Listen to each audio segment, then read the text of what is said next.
Hello साथियों, नमस्कार, स्वागत है आप सभी का। कैसे हैं आप सब? उम्मीद करते हैं आप सभी अच्छे होंगे। दोस्तों, आज के इस वीडियो में हम बात करेंगे भारत में प्रथम को लेकर सबसे ज़्यादा महत्वपूर्ण सवाल कौन-कौन से हैं, जो आपके एग्ज़ाम के लिए बहुत ज़्यादा ज़रूरी हैं। तो आइए एक-एक सवाल को यहाँ पे अच्छे से जान लेते हैं। भारत की प्रथम महिला राजदूत कौन मानी जाती हैं? भारत की पहली महिला राजदूत के रूप में आप किसे जानते हैं? आपका आंसर हो जाएगा विजय लक्ष्मी पंडित को भारत की पहली महिला राजदूत कहा जाता है। आगे बढ़ेंगे, हिंदी भाषा का पहला समाचार पत्र कौन सा माना जाता है? तो हिंदी भाषा का प्रथम समाचार पत्र उदंड मार्तंड को माना जाता है, कहा जाता है। अगला सवाल है, भारत में वित्त आयोग के प्रथम अध्यक्ष कौन माने जाते हैं? तो भारत में वित्त आयोग के पहले अध्यक्ष का नाम है केसी नियोगी। इन्हें आप याद रखिएगा। चलिए आगे बढ़ते हैं। नई दिल्ली स्थित राष्ट्रपति भवन में रहने वाला प्रथम व्यक्ति कौन माना जाता है? आपका आंसर हो जाएगा लॉर्ड इरविन।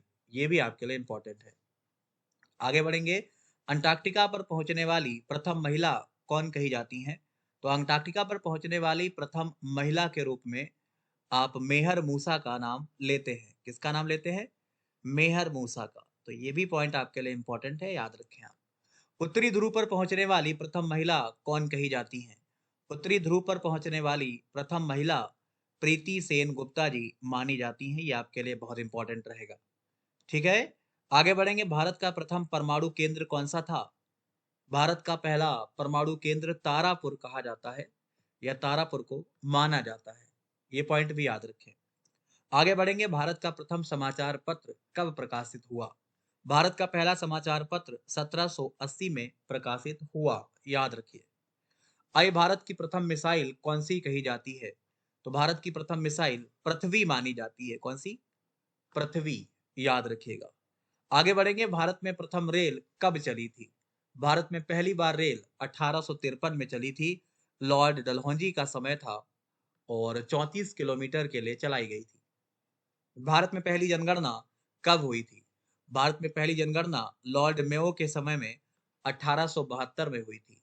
भारत में पहली नियमित जनगणना 1881 में हुई थी। आगे बढ़ेंगे, भारत की पहली नदी घाटी परियोजना कौन सी मानी जाती है? भारत की पहली नदी घाटी परियोजना दामोदर घाटी परियोजना कही जाती है। आइए, भारत में स्थापित प्रथम राष्ट्रीय उद्यान कौन सा था? भारत में स्थापित पहला राष्ट्रीय उद्यान जिम कार्बेट माना जाता है। स्थापना के समय इसका नाम था हेली नेशनल पार्क, जिसको 1936 में स्थापित किया गया था। वर्तमान में इसका नाम फिर से चेंज हो गया है और वर्तमान में इसका नाम रामगंगा नेशनल पार्क है। आगे बढ़ेंगे, भारत में सबसे पहले हवाई डाक सेवा कब स्टार्ट हुई? उत्तर हो जाएगा, भारत में सबसे पहले हवाई डाक सेवा 1911 में स्टार्ट हुई। अगला है, भारतीय वायुसेना का विमान अकेले उड़ाने वाली पहली महिला पायलट कौन मानी जाती हैं? उत्तर हो जाएगा हरिता कौर देवल। नाम जरूर याद रखें।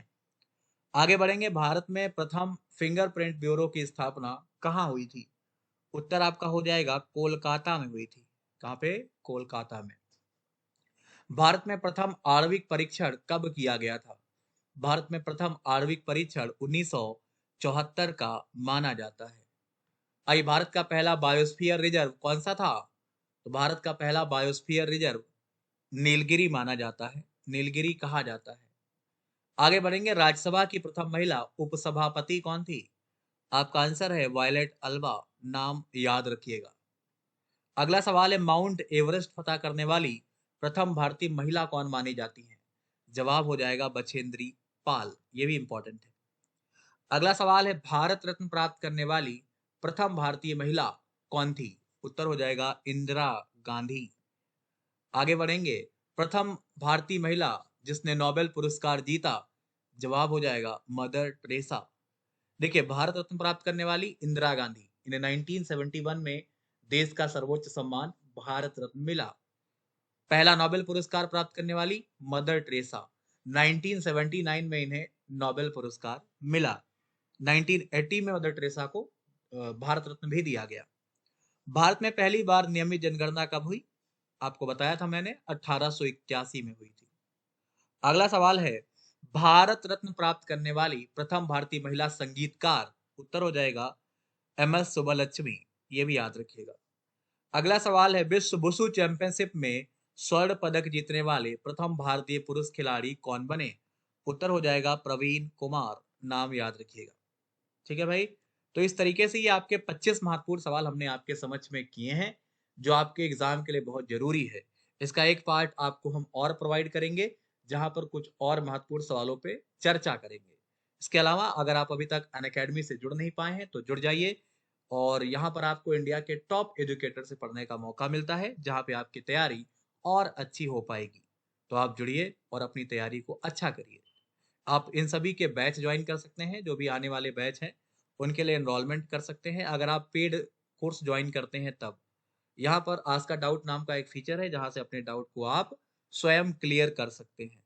आपको एक कोड यूज करना पड़ेगा मेरा, जिसको आप Deepak Singh YT10, DEEPAKSINGH YT10, इस कोड के जरिए आपको मैक्सिमम डिस्काउंट मिल जाएगा, जहां से आप पेड कोर्स ज्वाइन कर पाएंगे। हम जल्द मिलेंगे आपसे इसी के सेकंड पार्ट को लेकर। अभी के लिए इतना ही रखते हैं। धन्यवाद, नमस्कार, बाय बाय।